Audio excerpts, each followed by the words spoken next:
ဖတ်ဒီဒါဒီနေ့အထူး customer အထူး order မှာတဲ့အထုပ်50ပေါ့ခင်ဗျာစားပဲဥနှလုံးနဲ့စားပဲဥနှလုံးဒါကတော့မှုပေါ့နော်မှုကြောက်ပေါ့မှုကလည်းသူပေးတာပါသူပေးပြီးထည့်ခိုင်းတယ်ဒါကျွန်တော်တို့ဝက်သားနော်ပစွန်ကြောက်ဒါ customer ကိုယ်တိုင်ပစွန်ကြောက်ကဈေးကြီးတော့ကိုယ့်အကူပေးဆိုတော့ customer ကိုယ့်အကူပေးပြီးလုပ်ခိုင်းပါတယ်ဒါကိုယ့်အကြောင်းဒီမှာဆန်အထုပ်50 order အတွက်ပထမဆုံးစပြီးပြင်ဆင်နေပါပြီမြတ်ဒီနေ့ပေးရမှာပါလက်တူတော့ကိုပဲဒါ customer စိတ်တိုင်းကြပေါ့နော်မှုကသူ့စိတ်တိုင်းညသူထည့်တာပါ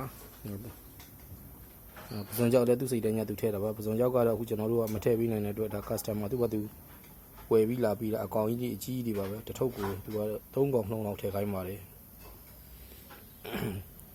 လို့စားပဲဥကဒီမှာအလုံးတစ်ထုပ်ကို2လုံးဆိုတော့အထုပ်50ဆိုတော့အလုံး100ပေါ့နော်အလုံး100အစင်းလေးပြင်ထားတာပါဒီမှာထုံမဲ့ဖက်ဒီရေစီပြုတ်ပြီးရေပြန်စီပြီးတော့နေခဏပြန်လှမ်းပြီးတော့ကျွန်တော်တို့အချောက်တုတ်ထားပြီးတော့ဒီမှာ3ခုတော့အစင်းသင်းမှာလိုအပ်ရင်ကောင်းကျင်းတို့မြောက်ကိုလည်းမှာချနိုင်ပါတယ်ခင်ဗျ